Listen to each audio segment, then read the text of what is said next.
पकड़ने के लिए उसके पीछे भाग रही थी। चोर काले लिबास में था और बहुत तेजी से नदी की तरफ जा रहा था।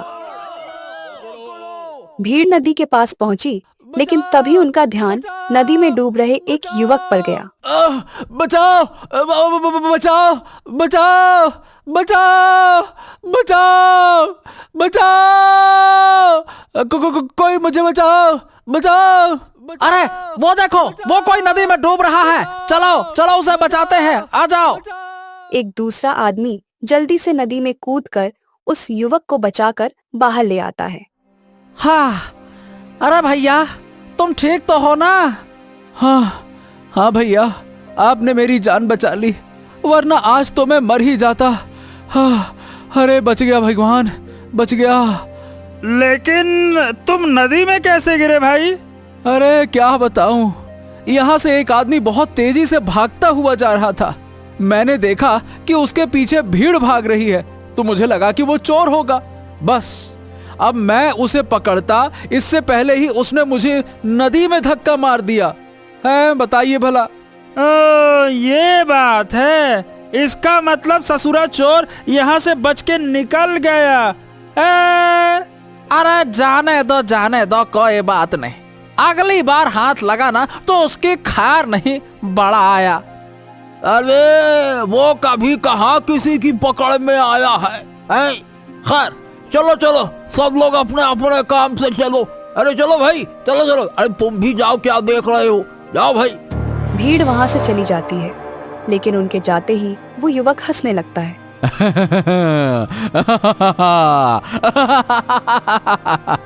अरे पकड़ोगे कैसे? तुम सब मूर्खों की टोली मुझ जैसे शातिर चोर को पकड़ ही नहीं सकती। वो चोर वहां से खुशी खुशी निकल जाता है। कुछ दिनों बाद वो एक बाजार में बैठकर जलेबी खा रहा था। चोर होने के कारण वो अक्सर चौकन्ना रहता था। तभी उसका ध्यान आसपास के लोगों की बातों पर गया।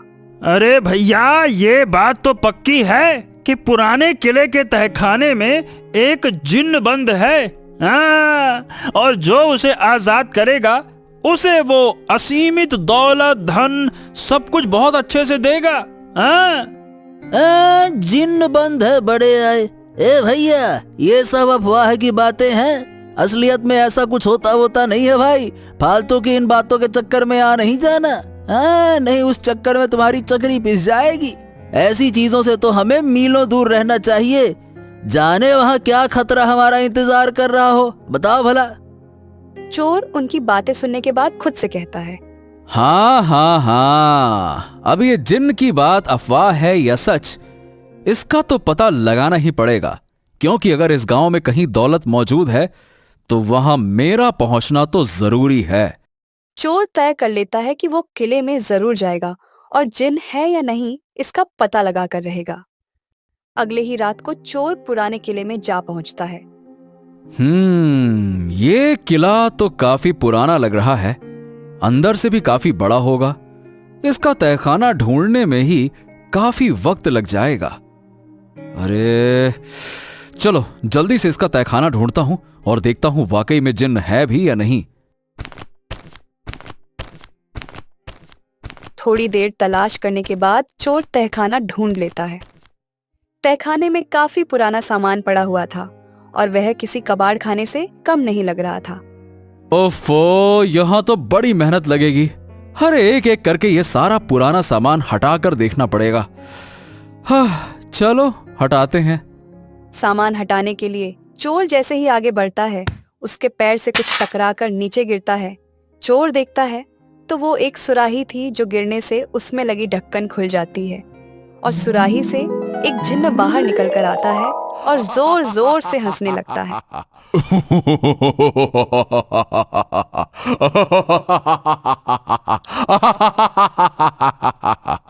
आजादी, बड़े दिनों के बाद बाहर की हवा खाई। वाह, मजा आ गया। अरे ये क्या है? ओ तो ये वही जिन्न है जिसकी बातें गांव वाले करते थे। मतलब ये है। जिन्न चोर को देखता है और कहता है, तो तुमने हमें सुराही से बाहर निकाला। हाँ, तुम्हारी बदौलत बड़े दिनों के बाद आजादी की सांस ली है मैंने। हाँ, बहुत अच्छा लग रहा है। हाँ हाँ, मैंने ही तुम्हें बाहर निकाला है, और जहां तक मुझे मालूम है अब तुम मेरी इच्छाएं पूरी करोगे, है ना? इसीलिए मैंने तुम्हें सुराही से बाहर निकाला। मेरी तो खूब सारी इच्छाएं हैं, बताऊं क्या? खूब सारी इच्छाएं।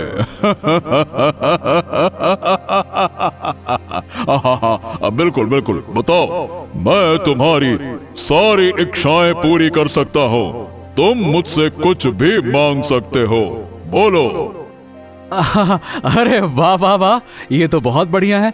हाँ, तो मेरी पहली इच्छा है कि रुको रुको रुको, इतनी भी क्या जल्दी है?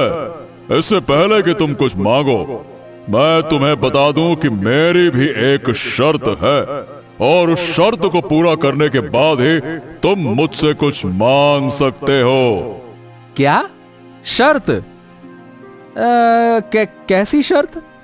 अच्छा खैर ठीक है, देखो मुझे सारी शर्तें वर्तें मंजूर हैं, बस बदले में मेरी इच्छा पूरी कर दो, मैं तो यही चाहता हूं। अरे पहले सुन तो लो।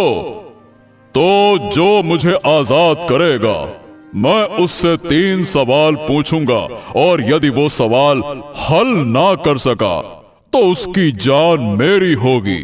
बोलो। चोर ये सुनकर थोड़ा सा घबराता है, मगर वो खुद को बहुत चालाक समझता था, इसीलिए वो जिन्न की दी हुई चुनौती स्वीकार कर लेता है। ठीक है, मुझे मंजूर है, पूछो अपने 3 सवाल। मुझे पूरा यकीन है कि मैं तुम्हारे 3 क्या 10 सवालों का जवाब यूं चुटकियों में दे दूंगा। चलो पूछो पूछो पूछो।